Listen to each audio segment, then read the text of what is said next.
Price Lord. കർത്താവിന്റെ അതിപരിശുദ്ധമായ നാമം വാഴ്ത്തപ്പെടുമാറാകട്ടെ. പിന്നെയും വചനദീപ്തിയുടെ പ്രേക്ഷകർക്കായിട്ട് ഒരനുഗ്രഹീതമായ സാക്ഷ്യം കൂടി ലഭിക്കുവാൻ തക്കവണ്ണം ഇടയായി നമ്മുടെ ക്ഷണം സ്വീകരിച്ച് ഈ സമയക്കാലം കർത്താവിന്റെ ദാസൻ റെന്നി ജേക്കബ് നമ്മളോടുകൂടി ജോയിൻ ചെയ്തിട്ടുണ്ട്. കർത്താവിന്റെ ദാസിനെ ഓർത്ത് ഞാൻ സ്തോത്രം ചെയ്യുന്നു. കർത്തദാസി മൊത്തം ഞങ്ങൾ പലപ്പോഴും പ്രെയർ ലൈനിൽ ഒരുമിച്ച് കയറിയിട്ടുണ്ട്. എങ്കിലും കർത്തദാസനുമായിട്ട് അധികമായിട്ട് പരിചയമില്ല. എങ്കിലും ആ കുടുംബത്തെ ഓർത്ത് ശക്തമായിട്ട് ഞങ്ങൾ പ്രാർത്ഥിച്ചുകൊണ്ടിരിക്കുകയാണ്. ഇന്ന് കർത്താവിന്റെ ദാസൻ ഞങ്ങളുടെ നടുവിലേക്ക് കടന്നു വന്നതിൽ ഞങ്ങൾക്ക് വളരെ സന്തോഷമുണ്ട്.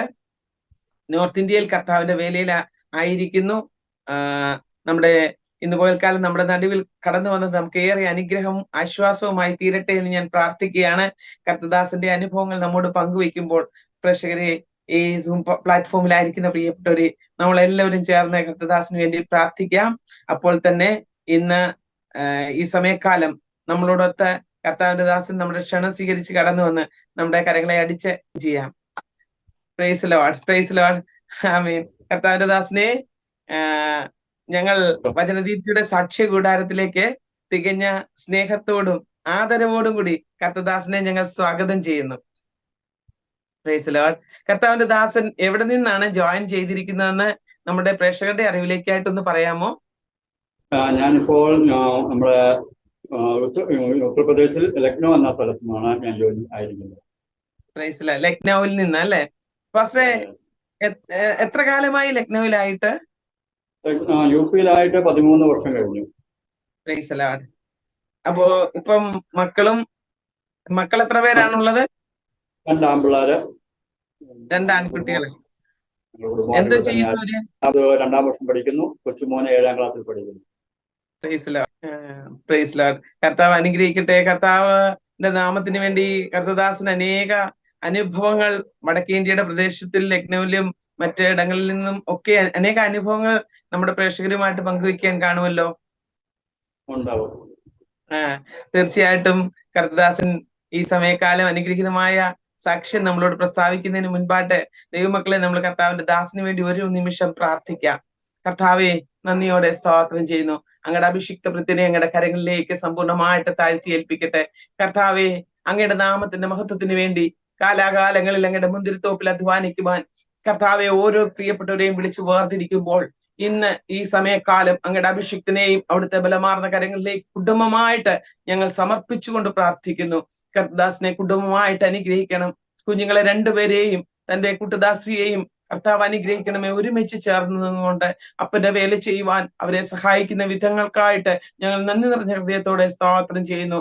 കർത്താവിന്റെ നാമത്തിന്റെ മഹിമയ്ക്കായിട്ട് കർത്താവ് തന്റെ ജീവിതത്തിൽ ചെയ്ത ഉപകാരങ്ങളെ വർണ്ണിപ്പാൻ, കർത്താവ് തന്നെ വിളിച്ച് വേർതിരിച്ച വിധങ്ങളെ കർത്താവെ അനേകരോട് സാക്ഷിക്കുവാൻ കർത്താവിന്റെ ദാസനം കൊടുത്ത അവസരത്തിനായിട്ട് നന്ദി പറയുന്ന കർത്താവെ, ഈ സമയക്കാലം അങ്ങയുടെ അഭിഷിക്തനെ കരങ്ങളിൽ എടുത്ത് ഉപയോഗിക്കണമേ. ഈ സാക്ഷ്യം കേൾക്കുന്ന ഓരോ പ്രിയപ്പെട്ടവരെയും സ്വർഗത്തിലെ ദൈവം അനുഗ്രഹിക്കണമേ. അനേകർക്ക് ഈ സാക്ഷ്യം ഒരനുഗ്രഹത്തിന് കാരണമാക്കണമേ. സുവിശേഷീകരണത്തിനും കർത്താവെ വിശ്വസ്തയിൽ കർത്താവിനെ സേവിക്കുന്നതിനും കർത്താവിന്റെ നാമത്തിന്റെ മഹിമയ്ക്കായി വേർതിരിക്കപ്പെടുന്നതിനും ഒക്കെയും കാരണമാക്കേണ്ടതിനായിട്ട് ഞങ്ങൾ അങ്ങയോട് പ്രാർത്ഥിക്കുകയാണ്. ഈ സമയക്കാലം കർത്തദാസിനെ ഒരിക്കൽ കൂടി സമർപ്പിക്കട്ടെ. ഇങ്ങനെ ഒരു അവസരം കർത്താവ് ഞങ്ങൾക്ക് ഒരുക്കി തന്നതിനായിട്ട് നന്ദി. പ്രാർത്ഥന കേട്ടതിനായിട്ട് സ്തോത്രം. യേശു ക്രിസ്തുവിൻ വിലയേറിയ നാമത്തിൽ ചോദിക്കുന്ന പ്രാർത്ഥന ദയമൂലം കേൾക്കണം സ്വർഗസ്ഥ നല്ല പിതാവേ. ആമേൻ, ആമേൻ, ആമേൻ. Praise Lord. പാസ്റ്റർക്ക് കഴിഞ്ഞ നാളുകളിലെ ഒത്തിരി ബാല്യകാല നല്ല സ്മരണകളൊക്കെ കാണുമല്ലോ. ബാല്യകാലത്തിലെ ഈ പശ്ചാത്തലങ്ങൾ, സ്വന്തം ഭവനത്തിലെ മാതാപിതാക്കളെ കുറിച്ച്, സഹോദരങ്ങളെ കുറിച്ചൊക്കെ നമ്മുടെ പ്രേക്ഷകർക്കായിട്ടൊന്ന് ഇൻട്രൊഡ്യൂസ് ചെയ്യാമോ? തീർച്ചയായും. ദൈവത്തിന്റെ അതിപരിശുദ്ധ നാമം ഒരിക്കൽ കൂടെ വാഴ്ത്തപ്പെടുമാറാകട്ടെ. ഈ വചനദീപ്തി ഫെലോഷിപ്പിലൂടെ ആദ്യമായി നിങ്ങളോട് കൂടെ ആയിരിക്കുവാൻ സ്വർഗ്ഗത്തിലെ ദൈവം എനിക്ക് തന്ന ഭാഗ്യത്തെ ഓർത്ത് ദൈവത്തെ സ്തുതിക്കുന്നു, സ്തോത്രം ചെയ്യുന്നു. അതിന് മുഖാന്തരമായി പിന്നെ സിസ്റ്റർ വിളിക്കുകയും അതിനാൽ ഞാൻ ക്ഷണം സ്വീകരിക്കുകയും അതിനായി ദൈവം നടത്തിയ കൃപയ്ക്കായി ദൈവത്തെ സ്തോത്രം ചെയ്യുന്നു. എനിക്ക് ഈ വചനദീപ്തിയെ കുറിച്ച് എനിക്ക് അത്ര പരിചയമില്ലായിരുന്നു. എങ്കിലും എൻ്റെ പ്രിയ കൂട്ടുദാസിയുടെ പ്രിയദാസിയും സിസ്റ്ററുമായിട്ട് ഒന്നിച്ച് മീറ്റിങ്ങിലൂടെ അവരുടെ സ്നേഹബന്ധത്തിൽ ആവുകയും ഞങ്ങൾ അങ്ങനെ ഒരു കുടുംബം കുടുംബം പോലെയാണെന്ന് പറയാം. അതേപോലെയായിരുന്നു ഞങ്ങൾ ജീവിതം മുമ്പോട്ട് പോയിക്കൊണ്ടിരുന്നത്. അങ്ങനെ ഞങ്ങൾക്ക് വേണ്ടി പ്രാർത്ഥിക്കുന്ന ഈ കൂട്ടായ്മയിൽ നിങ്ങളോട് ഒന്നിച്ചായിരിക്കുവാൻ സ്വർഗത്തെ ദൈവം എനിക്കും ഭാഗ്യം തന്നതിനായി ദൈവത്തെ സ്തോത്രം ചെയ്യുന്നു. ഞാൻ വളരെ സന്തോഷത്തോടെയാണ് നിൽക്കുന്നത്. കാരണം ദൈവം എനിക്ക് ചെയ്ത ഉപകാരങ്ങളെ, ദൈവം ചെയ്ത നന്മകളെ ഒരു പ്രാവശ്യമോടെ സാക്ഷിയായി നിർത്തുവാൻ ദൈവം തരുന്ന നന്മയ്ക്കായ ദൈവത്തെ സ്തോത്രം ചെയ്യുന്നു, ദൈവത്തെ സ്തുതിക്കുന്നു. എൻ്റെ ചെറുപ്പകാലത്തിലേക്ക് ഞാൻ നോക്കുമ്പോൾ ദൈവം നടത്തിയ വഴികൾക്കായി ഞാൻ ദൈവത്തെ സ്തുതിക്കുകയാണ്. കാരണം എൻ്റെ ജനനം എന്ന് പറഞ്ഞത് പത്തനംതിട്ട ജില്ലയില് റാന്നി താലൂക്കിൽ ഒരു ജ്ഞാനായ കുടുംബത്തിൽ ജനിച്ച് വളർന്നു വന്നു. എന്നാൽ ചെറുപ്രായം മുതൽ വളരെ അനുഭവത്തിലൂടെയാണ് ജീവിതം മുമ്പോട്ട് പോയത്. ചെറുപ്രായം മുതൽ പള്ളിയുടെ എല്ലാ കെട്ടുപാടുകളിലൂടെയും മുമ്പോട്ട് പോയി. എന്നാൽ പള്ളിയിൽ ശുശ്രൂഷകനായൊക്കെയും അച്ഛന്മാരുടെ കൂടെയും തിരുമേനിമാരുടെ കൂടെയൊക്കെ മുമ്പോട്ട് പോയിക്കൊണ്ടിരുന്ന കാലം. എന്നാൽ വിദ്യാഭ്യാസ മേഖലയിൽ നോക്കുമ്പോൾ ഏറ്റവും പുറകോട്ട്, വിദ്യാഭ്യാസമില്ലാത്ത, കഴിവില്ലാത്ത, യോഗ്യതയില്ലാത്തവനായിരുന്നു. ദൈവം എന്നാലും കുഞ്ഞുനാൾ മുതൽ എന്നെ തിരഞ്ഞെടുത്തു. ദൈവത്തിന്റെ വചനം പറയുന്നു, ശിവന്റെ പുസ്തകത്തിൽ 66 അധ്യായം 13-ാമത്തെ വാക്യത്തെ പറയുന്നത്, അമ്മ നിന്നെ ഉരുവാകുന്നതിന് മുമ്പ് ഞാൻ നിന്നെ കണ്ടിരിക്കുന്നു. ഇരിമ്യാവിന്റെ പുസ്തകത്തിൽ പറഞ്ഞിരിക്കുന്നത് പോലെ എന്നെ അമ്മയുടെ വയറ്റിൽ ഉരുവാകുന്നതിന് മുമ്പ് കണ്ട ദൈവം ചെറുനാൾ മുതൽ എന്നെ തിരഞ്ഞെടുത്തു എന്ന് എനിക്ക് ഇപ്പോഴാണ് മനസ്സിലാക്കുവാൻ സാധിച്ചത്. കാരണം ചെറുനാൾ മുതൽ പള്ളിയുടെ സൺഡേ സ്കൂളുകളും മറ്റുള്ള പ്രോഗ്രാമുകളും അവിടെ ശുശ്രൂഷയും എല്ലാ കാര്യത്തിലും മുമ്പോട്ട് പോയെങ്കിലും ജീവിതം അത്ര സന്തോഷകരമല്ലാത്ത ജീവിതം മുമ്പോട്ട് പോയിക്കൊണ്ടിരുന്നു. എന്നാൽ ചെറുനാൾ പഠിക്കുന്ന സമയത്തൊക്കെയും പഠിത്തത്തിന് പുറകോട്ടാണെങ്കിലും എനിക്കൊരു ബൈബിൾ ഉണ്ടായിരുന്നു. അതിപ്പോഴും എൻ്റെ കയ്യിലുണ്ട്. അത് ഞാൻ പഠിച്ചെന്ന് പറഞ്ഞാൽ ഒരു തിരുവനന്തപുരത്തുള്ള ഗുഡ് ന്യൂസ് ബൈബിൾ പുസ്തകത്തിന് ഒരു ഇത് കിട്ടി. അതിലൂടെ അത് അവരുടെ പുസ്തകങ്ങൾ വരുത്തി ഞാൻ എൻ്റെ പുസ്തകത്തിനകത്ത് വെച്ചുകൊണ്ട് വായിക്കുമായിരുന്നു, വീട്ടിൽ കാണിക്കാതെ ഇരിക്കാൻ. അന്നൊരു രസത്തിന് വേണ്ടി വായിച്ചു. അത് ദൈവത്തിന്റെ പദ്ധതിയാണെന്ന് ഞാൻ ഇപ്പോൾ മനസ്സിലാക്കിയാണ്. ആമേൻ, ഹല്ലേലൂയ. അത് അന്ന് വായിക്കും, അവര് ഒരാഴ്ച തരും, ഞാൻ 2 ദിവസം കൊണ്ട് അത് വായിച്ച് അന്നേരം തന്നെ ആൻസർ എഴുതി അങ്ങ് വിടും.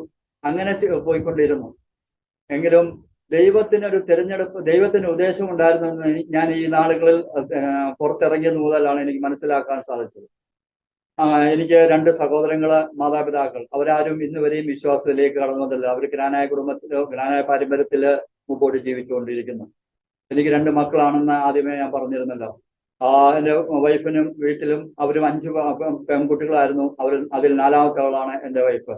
അവരുടെ വീട്ടിൽ നിന്നും ആരും വിശ്വാസത്തിലേക്ക് കടന്നു വന്നില്ല. എന്നാൽ കാലം മുതൽ കർത്താവ് എന്നെ വിളിച്ചു വേദനിച്ചു, ശുശ്രൂഷയുടെ മുഖത്ത് കൊണ്ടുപോയി. പള്ളിയുടെ പാരമ്പര്യത്തിലും മറ്റുള്ള കാര്യത്തിൽ മുമ്പോട്ടായെങ്കിലും സ്കൂൾ കോളേജുകളിലൊക്കെ പഠിച്ചു. എങ്കിലും മദ്യവും മറ്റുള്ള കൂട്ടുകെട്ടുകളൊക്കെ ഉണ്ടായിരുന്നു. ആരും അറിയത്തില്ല. രഹസ്യ പാപത്തിലൂടെ ഞാൻ ജീവിതം മുമ്പോട്ട് പോയിക്കൊണ്ടിരുന്നു. വിദ്യാഭ്യാസ കോളേജിലൊക്കെ പഠിത്തം കഴിഞ്ഞ് ജോലിക്ക് വേണ്ടി ബോംബെയുടെ പ്രദേശത്ത് കടന്നുപോയി. അവിടെ ഏകദേശം നല്ല പണവും നല്ല സ്വാധീനമൊക്കെ ആയി കഴിഞ്ഞപ്പോൾ പഴയ ദുർമാർഗം കൂട്ടുകെട്ടുകളിലൂടെ മുമ്പോട്ട് പോയി ജീവിതം ഒത്തിരി ദുഷ്കരമായി കൊണ്ടുവരുന്നു. അവിടെ ഞാൻ ജോലി ചെയ്തുകൊണ്ടിരിക്കുമ്പോൾ തന്നെയും എങ്ങനെയും ഒരു ഞായറാഴ്ച പള്ളികളിൽ പോകുമായിരുന്നു. ഒരു ഭക്തനായി തന്നെ. അന്നും എൻ്റെ പെട്ടിക്കകത്തൊരു ബൈബിൾ വെച്ചിട്ടുണ്ടായിരുന്നു. അത് വലിയ വിശ്വാസത്തിന്റെ പേരിലല്ല, എങ്കിലും അങ്ങനെ വെച്ചുകൊണ്ട് ജീവിതം മുമ്പോട്ട് പോയിക്കൊണ്ടിരുന്നു. അത് ദൈവത്തിന്റെ പദ്ധതിയാണെന്ന് എനിക്ക് മനസ്സിലാക്കുകയാണ് കാര്യം. എന്നാൽ അവിടെയും എനിക്ക് സന്തോഷം കണ്ടെത്തി. മദ്യപാനവും കൂട്ടുകെട്ടുകളും അങ്ങനെ ജീവിതം കൂട്ടുക. അങ്ങനെ ഇരിക്കുമ്പോൾ എനിക്കൊരു ആക്സിഡന്റ് കമ്പനിക്കകത്തുള്ളിൽ തന്നെ എനിക്ക് അപകടപ്പെട്ടു. അവിടെ കൂട്ടുകാരെല്ലാം കൈവിട്ടു. എങ്കിലും ദൈവം കൈവിട്ടില്ല. എന്നെ ബലപ്പെടുത്തി ഒടിവുകളൊക്കെയും പാസ്റ്ററൊക്കെ ഇട്ട് നാട്ടിലേക്ക് കടന്നു വന്നു. ഏകദേശം 3-4 മാസക്കാല ഭവനത്തിൽ വിശ്രമിച്ച് എല്ലാം കഴിഞ്ഞു. പിന്നെ എനിക്ക് മനസ്സിൻ്റെ ഉള്ളിൽ നിരാശയായി, പ്രയാസമായി. എന്ത് ചെയ്യണം, മുമ്പോട്ടുള്ള ഭാവി, മൂത്ത പുത്രനാണല്ലോ. അങ്ങനെ ചിന്തിച്ചിരിക്കുമ്പോൾ ഹൈദരാബാദ് എന്ന പ്രദേശത്തേക്ക് കടന്നു പോകാനായിട്ട് ദൈവം വഴിയൊരുക്കി തന്നു. അവിടെയും പോയി പല കമ്പനികളിൽ ജോലി ചെയ്തു. വർഷങ്ങൾ മാറി കമ്പനികളിൽ ജോലി ചെയ്തു. അവിടെ എല്ലാം നല്ല കൂട്ടുകെട്ടുകളിലൂടെ മുമ്പോട്ട് പോയിക്കൊണ്ടിരുന്നു. ആ കൂട്ടുകെട്ടുകൾ എന്നെ നേർവഴിക്ക് നയിച്ചില്ല. അത് മദ്യപാനത്തിലൂടെയും മറ്റ് ദുർമോഹത്തിലേക്ക് പോയിക്കൊണ്ടിരുന്നു. ജീവിതം ഒരു നാശപാതയിലേക്ക് പോയിക്കൊണ്ടിരുന്നു. എന്നാലും സ്നേഹിക്കുന്ന ദൈവം അവിടെ എന്നെ പിടിച്ചു. ഹല്ലേലൂയ. പറഞ്ഞതുപോലെ ദൈവം പിടിക്കുന്നവൻ വലയിൽ വീണില്ലെങ്കിൽ ചൂണ്ടയിലിട്ട് പിടിക്കുന്ന പോലെ എന്നെ അവിടെ ഇട്ട് ദൈവം എന്നെ പിടിച്ചു. ഒരു നടുവേദനയാല് ദൈവം അവിടെ തന്നെ പിടിക്കുവാന് ഇടയായി. ആമേൻ. ആ നടുവേദനയാല് ഞാൻ ഇരിക്കുവാനോ നിൽക്കുവാനോ കിടക്കുവാനോ വയ്യാതെ ഒരു പരുവത്ത് നാട്ടിലേക്ക് കടന്നു വന്നു. വളരെ വൈദ്യന്മാരാൽ ആശ്രയിച്ചു. കോട്ടയം മെഡിക്കൽ കോളേജിലും മറ്റുള്ള ഹോസ്പിറ്റലിലും ഒക്കെയും പോയി. ഒരിക്കൽ പറഞ്ഞു ഓപ്പറേഷൻ ചെയ്താലും ആമേൻ അതിന് വിടലുണ്ടാവുമെന്ന് ഞങ്ങൾക്ക് പറയാൻ സാധിക്കില്ല എന്ന് പറയാനിടയായി. അങ്ങനെ നിരാശയോടെ ഭവനത്തിലേക്ക് കടന്നു വന്ന് ഒരേ കിടപ്പിലായി കിടന്നു. എങ്ങനെയും മരിച്ചാൽ മതി എന്നുള്ള അവസ്ഥയിൽ ആയി. ജീവിതം ഒരു വലിയ ഒരു ഇരുണ്ട അവസ്ഥയിൽ, ഒരു വലിയ പ്രതിസന്ധിയുടെ അവസ്ഥയിൽ, വളരെ ഭാരത്തിന്റെ അവസ്ഥയിൽ അവിടെ കിടക്കുകയാണ്. അങ്ങനെ ആരുമില്ലാത്ത സമയത്ത് ഉറക്ക ഗുളികൾ കഴിച്ച് മരിക്കണം എന്നൊക്കെയും ചിന്തിച്ച് അതിനുള്ള പ്ലാനുകളും പദ്ധതികളും ഒക്കെയും തയ്യാറാക്കി. അങ്ങനെ കിടക്കുന്ന സമയത്ത് മധ്യാഹ്ന സമയത്ത് നല്ല ഉറക്കം വന്നു. എവിടുന്നെയോ നല്ല ഉറക്കം വന്നു. ഞാൻ ഉറങ്ങുമ്പോൾ വലിയൊരു പാട്ടുകൾ, നല്ല ആരാധന പാട്ടുകൾ എനിക്ക് കേൾക്കുവാൻ എന്റെ രണ്ട് ചെവിയിൽ കേൾക്കുവാൻ ഇടയായി. എവിടുന്നാന്നറിയില്ല. ഞാൻ ചാടി എഴുന്നേറ്റു. കാരണം തൊട്ടടുത്തൊരു വിശ്വാസ കുടുംബം താമസിക്കുന്നുണ്ട്. അവിടുന്നാണോ എന്ന് ഞാൻ ജനലിൽ കൂടെ ഇങ്ങനെ ശ്രദ്ധിച്ചു ചോദിക്കും. അവിടുന്നല്ല. പിന്നെയും ഞാൻ കിടന്നുറങ്ങും. പിന്നെയും ആ പാട്ട് കേൾക്കുവാൻ ഇടയായി. പിന്നീട് എനിക്ക് ഉറക്കം വന്നില്ല. പിന്നീട് ഉള്ളിൻ്റെ ഉള്ളിൽ ഇത് എവിടുന്നാണ് എങ്ങനെയാണെന്നൊന്നും അറിയാൻ വയ്യത്തില്ലല്ലോ. അങ്ങനെ ജീവിതം മുമ്പോട്ട് പോയിക്കൊണ്ടിരുന്നു. അങ്ങനെ ഇരിക്കുമ്പോൾ ആ സമയത്ത് അനേക ദേവദാസന്മാർ കത്തോലിക്ക സഭയിൽ നിന്നും മർത്തോമ സഭയിൽ നിന്നും പെന്തക്കോസ്ത് സഭയിൽ നിന്നൊക്കെയും അനേകർ കടന്നു വന്ന് എന്നെ അല്ലെങ്കിൽ വചനത്തിലൂടെയൊക്കെ ആശ്വസിപ്പിക്കാനായിട്ട് കടന്നു വന്നു. വളരെയധികം പ്രാർത്ഥിച്ചുകൊണ്ടിരുന്നു. എന്നാൽ എനിക്ക് അതൊക്കെയും ശ്രദ്ധിക്കാൻ പലരും പറയുമ്പോഴൊക്കെ ഞാനത് വേണ്ട പോലെ ശ്രദ്ധിക്കാനോ വേണ്ട പോലെ അവരോട് കാരണം എങ്ങനെയും ജീവിതം മടുത്തു എന്നുള്ള ചിന്തയിൽ ഇങ്ങനെ പ്ലാൻ ചെയ്തുകൊണ്ടിരിക്കുകയാണ്. ഞാൻ സ്നേഹിക്കുന്ന ദൈവം അവിടെയും കൈവിട്ടില്ല. അങ്ങനെ ഇരിക്കുമ്പോൾ ഒരു അകന്ന ബന്ധുവിൽപ്പെട്ട ഒരു സഹോദരനും കുടുംബവും കടന്നു വന്നു. അവര് കടന്നു വന്ന് വചനമൊക്കെയും സംസാരിച്ച് പ്രാർത്ഥിച്ചിട്ട് എന്നോട് വന്നില്ല, നീ ഒരു കാര്യം എൻ്റെ കൂടെ ഞങ്ങളോട് വാ, നമുക്കൊരു 3 ദിവസം ഉപവാസ പ്രാർത്ഥനയ്ക്ക് നമുക്കൊരിടത്ത് പോവാം. ഞാൻ എന്നാൽ വായിൽ നല്ല വർത്താനം അല്ലല്ലോ പറയേണ്ടത്. നല്ല വർത്താനം മനസ്സിനുള്ളിൽ പറഞ്ഞു. അവരോട് പറയാൻ പറ്റില്ല, സിസ്റ്ററായി പോയില്ലേ. പറഞ്ഞില്ലെങ്കിലും മനസ്സിനുള്ളിൽ പറഞ്ഞുകൊണ്ട് ഞാൻ മൂളിക്കേട്ടു.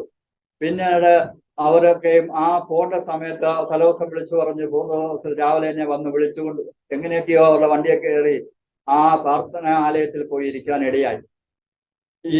ബെൽറ്റൊക്കെ ഇട്ട് അവിടെ ജനലെ പിടിച്ച് എങ്ങനെയൊക്കെയോ ഇരുന്നത് എനിക്ക് അറിയത്തില്ല. എങ്ങനെയൊക്കെയോ ഇരുന്നെന്ന് മാത്രം അറിയാം. ഒരു ദിവസത്തെ ആദ്യത്തെ ആരാധന ആ ദിവസം കഴിഞ്ഞു. 2ാം ദിവസത്തില് ആരാധനയ്ക്കായിട്ട് ദേവദാസനും കുടുംബവും വിശ്വാസ സമൂഹങ്ങളും എനിക്ക് വേണ്ടി പ്രാർത്ഥിച്ച് ആരാധനയ്ക്കായിട്ട് എല്ലാവരും എഴുന്നേറ്റു. ഞാൻ ജനലെ പിടിച്ചുകൊണ്ട് തന്നെ അവിടെ നിൽക്കുകയാണ്. കുറച്ച് കഴിഞ്ഞപ്പോഴും ഒരു വലിയൊരു ശക്തി, ഒരു വലിയൊരു പ്രകാശം, വലിയൊരു കറണ്ട് അടിക്കുന്ന പോലുള്ള ഒരവസ്ഥ എൻ്റെ ശരീരത്തിലേക്ക് കടന്നു വരികയും ഞാൻ അങ്ങ് ഫ്രീ ആയി മാറിയതായിട്ട് എനിക്ക് തോന്നുമായിരുന്നു. പിന്നീട് എൻ്റെ അവസ്ഥ ഞാൻ എവിടെയാണെന്നോ എങ്ങനെയാണെന്നോ അറിയില്ല. ഒരു പൂമ്പാറ്റയെ പിടിച്ചിട്ട് പറന്നു വിടുമ്പോൾ അത് എങ്ങനെ അത് പറന്നു പോകുന്നോ അതുപോലെ എൻ്റെ ശരീരം പറക്കുവാനായിട്ട് തുടങ്ങി. എൻ്റെ ശരീരത്തിലുള്ള ഭാരങ്ങളെല്ലാം ഇറങ്ങിപ്പോയി. എൻ്റെ ശരീരത്തിന്റെ എല്ലാ അവസ്ഥകളും മാറിയിട്ട് ഞാൻ ആ ഹാളിന്റെ ഉള്ളിൽ നിന്ന് അതിൽ ഡാൻസ് കളിക്കുവാനും ആരാധിക്കുവാനായിട്ട് തുടങ്ങി. ഏകദേശം 9 മണിക്ക് തുടങ്ങിയ ആരാധന ഏകദേശം 12:30 1 മണി വരെയോളം ആരാധന അവിടെ നടക്കുകയാണ്. ആ സമയത്ത് വചന ശുശ്രൂഷയില്ല, ആരാധന മാത്രം. വലിയൊരു ആത്മാവിന്റെ പകർച്ച അവിടെ അനുഭവിക്കുവാനിടയായി. ഹല്ലേലൂയ. അന്നത്തെ സൗഖ്യം എനിക്ക് വേണ്ടി ഹല്ലേലൂയ സ്വർഗ്ഗത്തെ ദൈവദൂതന്മാർ ഇറങ്ങി വന്ന് എന്നെ ബലപ്പെടുത്തി എന്റെ പൂർണ്ണമായ സൗഖ്യം തന്നു. ആരാധന കഴിഞ്ഞപ്പോൾ എനിക്ക് തന്നെ പഴയ അവസ്ഥയിൽ നിന്ന് മാറ്റമായി. എന്റെ ജീവിതത്തിൽ വലിയൊരു വ്യത്യാസം കാണുവാൻ എനിക്ക് മനസ്സിലായി. ഉടനെ ഭാഷ ചോദിച്ചു, അതേ ദിവസം ചോദിച്ചു, എന്താ പറ്റി? ഞാൻ പറഞ്ഞു, എനിക്കൊന്നും അറിയില്ല, ഒരു വലിയൊരു ഭാരം എൻ്റെ നിന്ന് ഇറങ്ങിപ്പോയി എന്നാ പറഞ്ഞു. അതിനെ പറഞ്ഞു, നിന്റെ ഭാരം എൻ്റെ മേലിട്ടുള്ളൂ, ഞാൻ നിന്നെ പുലർത്താം വാഗ്ദത്തം പറഞ്ഞ കർത്താവ്.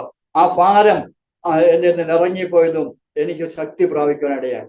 എന്നോട് ഞാൻ ബെൽറ്റ് ഒന്ന് അഴിക്കാവുന്നു. ഞാൻ ധൈര്യം എവിടുന്നും അറിയത്തില്ല, ആ ധൈര്യം എൻ്റെ വായിൽ വന്നു. ഞാൻ അഴിക്കാന്ന് പറഞ്ഞ് അഴിച്ച് അവിടെ ഇട്ട് കൊടുത്തു. എന്നോട് ഞാൻ ജനലയൊന്ന് കയറാമോ? ഇതുവരെയും കയറാത്ത ഞാൻ ആ ജനലയിൽ കയറി ഇറങ്ങി പലതമായ എക്സസൈസുകൾ എന്നെ കൂടെ അവിടെ ചെയ്യിപ്പിച്ചു. അന്ന് ദൈവത്തിന് വലിയൊരു അനുഭവം ഉണ്ടായി. തുടർന്ന് എന്നോട് ചോദിച്ചു, എന്താണ് ഇനി മുമ്പോട്ടുള്ള പ്ലാൻ? ഞാൻ ഒന്നും ആലോചിക്കാൻ പോയില്ല, മുമ്പോട്ടോ പുറകോട്ടോ ഒന്നും ചിന്തിച്ചില്ല. ഞാൻ പറഞ്ഞു, ഞാൻ കർത്താവിന്റെ നാമത്തിൽ കർത്താവിന് വേണ്ടി എന്തെങ്കിലും ചെയ്യണം, കർത്താവിന് വേണ്ടി മുമ്പോട്ട് പോവുകയാണ്, കർത്താവിന് വേണ്ടി വേല ചെയ്യാൻ ആഗ്രഹിക്കുന്നു എന്ന് പറഞ്ഞ് സമർപ്പിച്ചു. അവിടെ 100 പേരെ അടുത്തോളം ആൾക്കാരുണ്ടായിരുന്നു. അവരെല്ലാം എനിക്ക് വേണ്ടി കൈകൾ ഉയർത്തി ദൈവത്തോട് അപേക്ഷിച്ചു പ്രാർത്ഥിച്ചു. അവരനുഗ്രഹിച്ചു. 3-ാം ദിവസം ഉപവാസ പ്രാർത്ഥന ഇറങ്ങിയിട്ട് ഭവനത്തില് വിളിച്ചു പറഞ്ഞു, ഇങ്ങനെ സൗഖ്യമായി വിടലായി. അങ്ങനെ ഭവനത്തിലേക്ക് കടന്നു വന്ന് സന്തോഷത്തോടെ കടന്നു വരും. ഇനി മുമ്പോട്ട് എന്താണെന്ന് ഒന്നും അറിയില്ല, പ്ലാനുകളെല്ലാം കയ്യിലൊന്നുമില്ല. എല്ലാ അവസ്ഥയിലും വന്ന് പിതാവിനോട് പറഞ്ഞു, ഞാൻ ഇനിയും ജോലിക്കില്ല, മറ്റുള്ള കാര്യത്തില്ല, കർത്താവിന് വേണ്ടി മുമ്പോട്ട് ജീവിക്കാൻ പോവുകയാണ്, കർത്താവിന് വേണ്ടി വേലയ്ക്ക് വേണ്ടി പോവുകയാണ്. പിതാവ് ചോദിച്ചു, നീ എന്താണ്, എങ്ങനെയാണ് നീ ഇങ്ങനെ പോയി കഴിഞ്ഞാൽ ഭവനത്തിന്റെ കാര്യം, നിന്റെ ഭാവി, നിന്റെ വിഭാഗം, മറ്റുള്ള ഞാൻ അന്ന് തുടങ്ങി യഹോവ ഈരെ എന്ന് പറഞ്ഞു. അന്ന് അതിന്റെ അർത്ഥം എനിക്കറിയില്ല, എങ്കിലും ദൈവത്തിന്റെ ആത്മാവ് എന്റെ ഉള്ളിലേക്ക് എനിക്ക് പറഞ്ഞു തന്നു. പിന്നീടാണ് അതിന്റെ അർത്ഥങ്ങളും കാര്യങ്ങളൊക്കെ എനിക്ക് മനസ്സിലാക്കാനായിട്ട് ഇടയായത്. ഒരു വെറും പൊട്ടനെ പോലെ തുറന്ന് പറയാനിടയായി.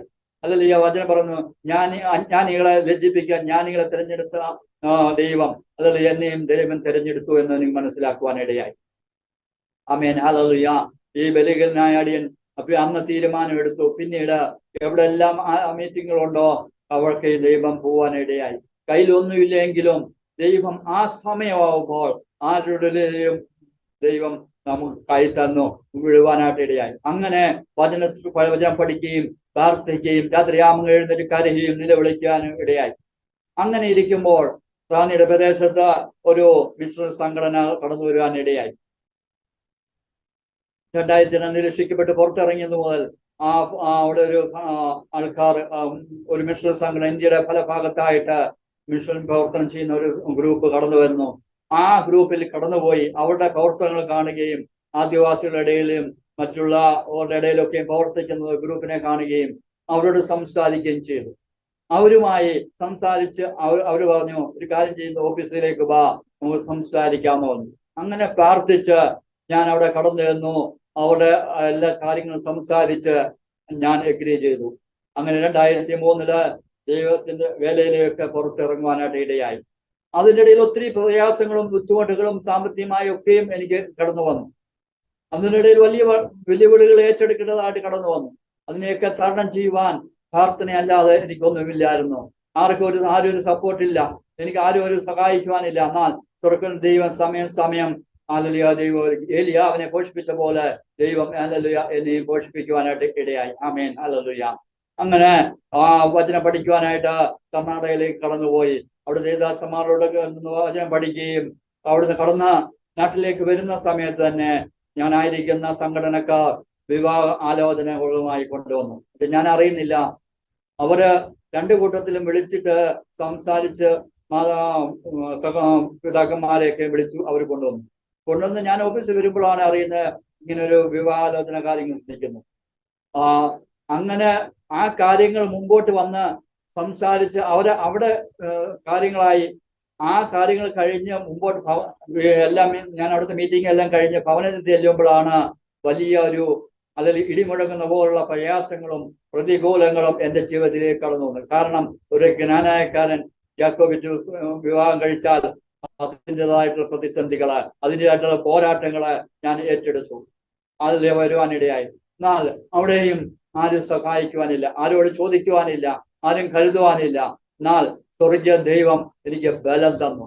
ബലം നിന്നുള്ള ഭാഗ്യവാൻ വചനം ബലം പ്രാപിക്കുവാൻ ദൈവം ശക്തി തന്നു. അങ്ങനെ ആ വിവാഹത്തിന്റെ കാര്യങ്ങളൊക്കെ മുമ്പോട്ട് പോയി. 2003 അവസാനത്തിൽ കാര്യങ്ങൾ പോയി.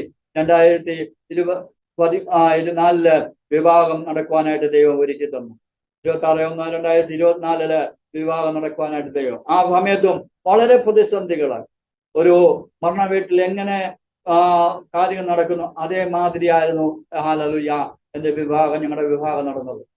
ഒരു വിധത്തിലുള്ള സപ്പോർട്ടുകളോ ഒരു വിധത്തിലുള്ള സഹായങ്ങളോ ഒന്നുമില്ലാതെ ഒരു ഉച്ച കഴിഞ്ഞുള്ള നിരാശ ഉച്ച കഴിഞ്ഞ് വളരെ വലിയ ഭാരത്തില് ആ വിവാഹം നടക്കുവാനിടയായി. ആരുടെയും വലിയ സഹകരണമില്ലാതെ ഒരു മരണ വീട്ടിൽ എങ്ങനെയായിരുന്നോ അതേപോലെ തന്നെ സ്വർഗത്തെ ദൈവം പറഞ്ഞു, ഭയപ്പെട്ടില്ല, ഞാൻ നിന്റെ കൂടെയുണ്ട്, പ്രമിച്ചു നോക്കണം, ഞാൻ നിന്റെ ദൈവമാകുന്നു എന്ന് പറഞ്ഞ് അവിടെ എന്നെ ബലപ്പെടുത്തി. അങ്ങനെ ജീവിതം മുമ്പോട്ട് പോയി. അങ്ങനെ ആ സംഘടനയുടെ ബലത്തില് ഏകദേശം 10 വർഷക്കാലം ഇന്ത്യയുടെ പല ഭാഗത്തായ ശുശ്രൂഷയ്ക്കായി കടന്നുപോയി. വൃദ്ധമന്ദിരങ്ങളും അനാഥാലയങ്ങളിലൊക്കെയും കർത്താവ് ഞങ്ങളെ കൊണ്ട് നടത്തി. അവിടെയൊക്കെയും ഒന്നും അറിയാതെ അവിടെയൊക്കെ കടന്നുപോയെങ്കിലും ദൈവം അത് വലിയ ജ്ഞാനം തന്ന് അവരെയൊക്കെയും നടത്തുവാനായിട്ട് ഇടയായി. അഭിപ്രായമുള്ള അപ്പച്ചന്മാരെയും അമ്മച്ചിമാരെയും സംരക്ഷിക്കുവാൻ, കുഞ്ഞുങ്ങളെ, മാതാപിതാക്കൾ നഷ്ടപ്പെട്ട കുഞ്ഞുങ്ങളെയൊക്കെ സംരക്ഷിക്കുവാനും അവരെ വേണ്ട പോലെ ട്രീറ്റ്മെന്റ് ചെയ്യുവാനൊക്കെയും സ്വർഗ്ഗത്തിലെ ദൈവം ഞങ്ങൾക്ക് ബലം തന്നു. അങ്ങനെ ഇരിക്കുമ്പോൾ ഹല്ലേലൂയ, ഞങ്ങൾക്കൊരു കുഞ്ഞിനെ ദൈവം ദാനമായി തന്നു. അവന്റെ കാര്യങ്ങളെ ദൈവം നടത്തി. അങ്ങനെ പല ഘട്ടത്തിലേക്ക് മുമ്പോട്ട് കൊണ്ടുപോയി. ഞാൻ ആ സമയത്തൊന്നും വിശ്വാസത്തിലേക്ക് കടന്നില്ലെങ്കിലും ഒരു വിശ്വാസിയായി ജീവിതം മുമ്പോട്ട് പോയിക്കൊണ്ടിരുന്നു. അന്നും ഈ സ്നാനം എന്താണെന്നും പരിശുദ്ധാത്മാവ് എന്താണെന്നും എങ്ങനെയാണെന്നൊക്കെയുള്ള കാര്യങ്ങൾ ഞങ്ങൾ രണ്ടുകൂടെ പഠിച്ചുകൊണ്ടിരുന്നു. ജീവിതം മുമ്പോട്ട് പോയിക്കൊണ്ടിരുന്നു. അങ്ങനെ ഇരിക്കുമ്പോ 2010 ട്രാൻസ്ഫർ ആയിട്ട് എനിക്ക് ഞാൻ കുടുംബമായിട്ട് പഞ്ചാബിലേക്ക് കടന്നു പോകാനായിട്ട് ചാൻസ് വന്നു. എന്നാൽ ഞാൻ തന്നെയാണ് 2010 പോകാൻ ഇടയായത്. കാരണം ഇളയ മോനെ ഗർഭിണിയായിരിക്കുമ്പോൾ വൈഫിന് ശരീരസ്ഥിതി ബുദ്ധിമുട്ടുള്ളതുകൊണ്ട് പോകാൻ ഇടയായി. അങ്ങനെ ഞാൻ തന്നെ അവിടെ കടന്നുപോയി. പോകുന്ന സമയത്ത് ദൈവത്തിന് വലിയ പദ്ധതിയായിരുന്നു. അവിടെ ഒരു 3 ദിവസത്തെ ഉപവാസ പ്രാർത്ഥനയ്ക്ക് കടന്നു പോകാനായിട്ട് ഇടയായി.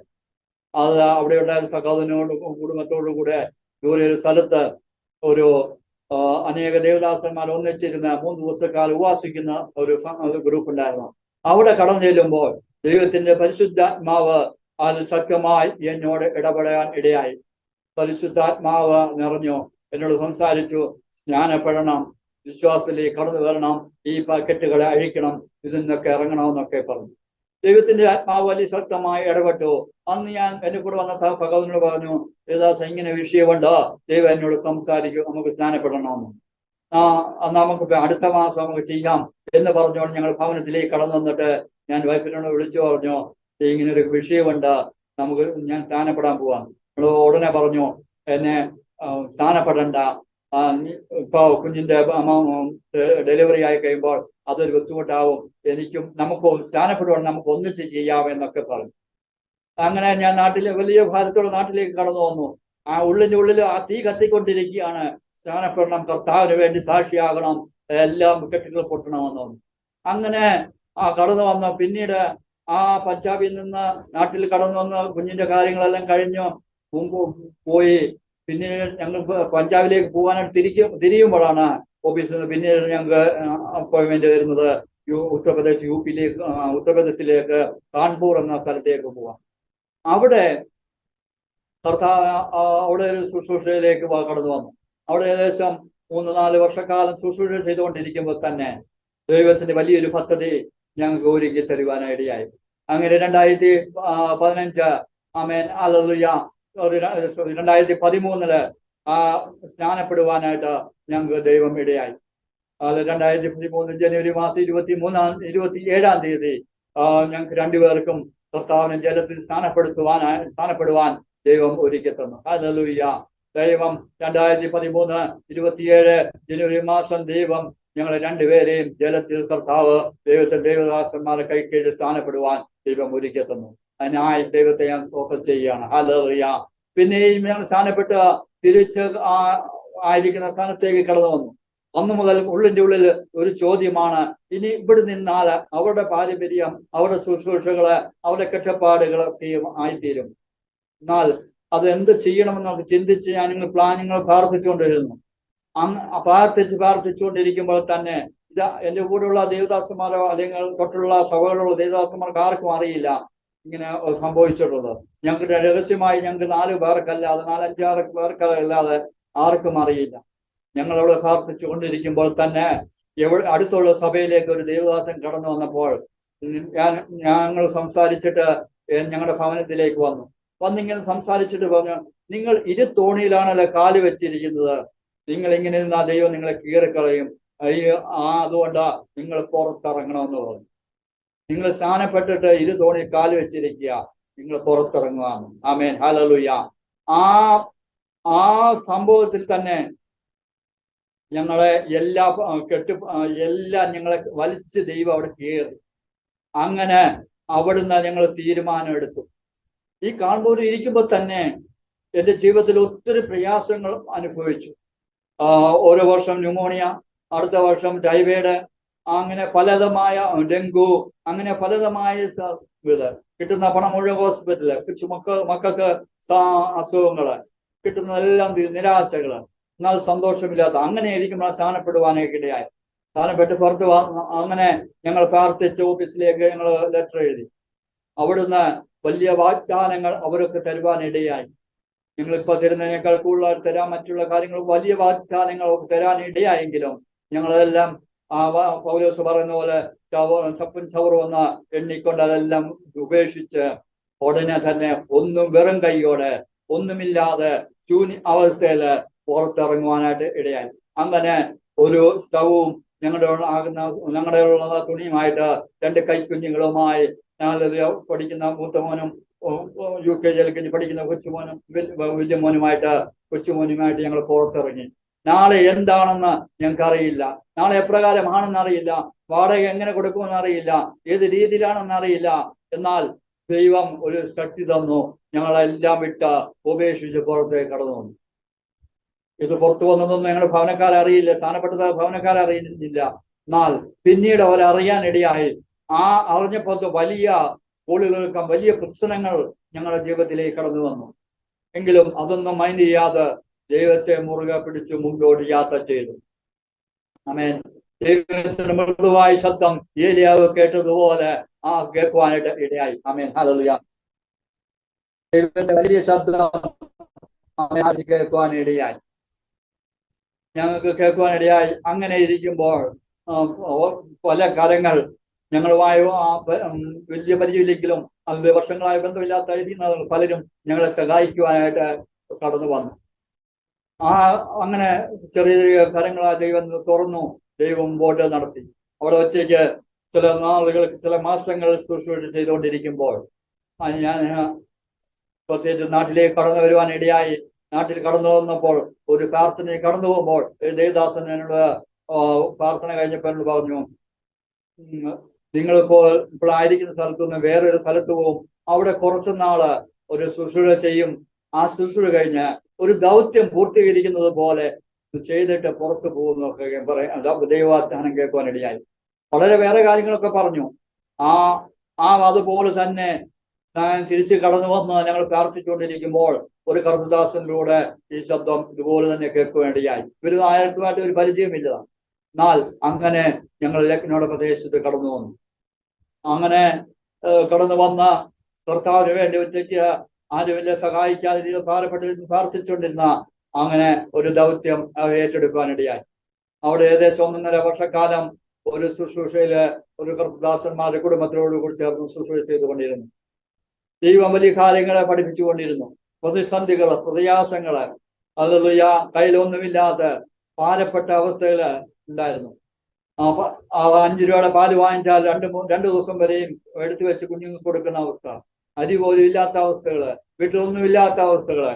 എന്നാൽ ദൈവം അനേക കാക്കകളെ ഞങ്ങൾക്ക് അയച്ചു തന്ന ഞങ്ങളെ തൃപ്തിപ്പെടുത്തുന്ന കർത്താവ് ഉണ്ടായിരുന്നു. ഹല്ലേലൂയ. ഞങ്ങൾ ചിന്തിക്കാത്ത മേഖലയിലൂടെ, ഞങ്ങൾ അറിയാത്ത വ്യക്തികളിലൂടെ, നിങ്ങളുടെ വീട്ടിൽ അതില്ലല്ലോ, നിങ്ങൾ പട്ടിണിയാണെന്ന് പറഞ്ഞ് ഞങ്ങളുടെ അടുക്കിലേക്ക് സഹായവുമായി കടന്നു വന്ന ആ സമയത്തുണ്ടായിരുന്നു. അങ്ങനെ ദൈവം വലിയ കാര്യങ്ങളെ ഞങ്ങൾക്ക് നടത്തി തന്നു. അങ്ങനെ അവിടെ ദൈവത്തിന്റെ പദ്ധതി കഴിഞ്ഞപ്പോൾ, ദൈവത്തിന്റെ സമയം പൂർത്തീകരിച്ചപ്പോൾ ദൈവം അവിടുന്ന് ഞങ്ങളെ ഒന്നും അറിയാത്ത രീതിയിൽ, ഒരു പ്രയാസമില്ലാതെ ദൈവം അവിടുന്ന് ഞങ്ങളെ പുറത്തേക്ക് ഇറക്കിക്കൊണ്ടുവന്നു. ഏലിയാവിനെ കൊണ്ടുപോയതുപോലെ ദൈവം ഞങ്ങളെ പുറത്തു കൊണ്ടുവന്നു. അവിടെയും ഞങ്ങൾക്ക് വേറെ ആരുടെ മേൽ പരിചയമില്ല, ആരുമായിട്ടൊരു കോണ്ടാക്റ്റും ഇല്ല, സപ്പോർട്ടും ഇല്ല. ഞങ്ങൾ ഇറങ്ങിയപ്പോൾ കർത്താവേ, ഞങ്ങളുടെ കുഞ്ഞുങ്ങളെയും ഞങ്ങളെ പട്ടിണിക്കിടരുത്, ആരുടെ മുമ്പിൽ കൈ നീട്ടുവാൻ ഇടയാതെ ആരോടും ചോദിക്കരുത് എന്ന് പറഞ്ഞു. ദൈവം അതിന് ഞങ്ങൾക്ക് ഉത്തരവും തന്നുകൊണ്ടിരുന്നു. ഞങ്ങൾക്കൊരു ഭവനം വാടകയ്ക്കെടുത്തു. അവിടെയും ഒറ്റയ്ക്കിരുന്നു. എങ്ങനെയാണെന്ന് അറിയില്ല, സമയമാകുമ്പോൾ മാസം മാസം ഞങ്ങൾക്ക് വേണ്ടത് കർത്താവ് അനേകരെ അയച്ചു തന്ന, അനേക കാക്കകളെ അയച്ചു തന്ന ഞങ്ങളെ പോഷിപ്പിച്ചുകൊണ്ട് ഇരുന്നുകൊണ്ടിരുന്നു.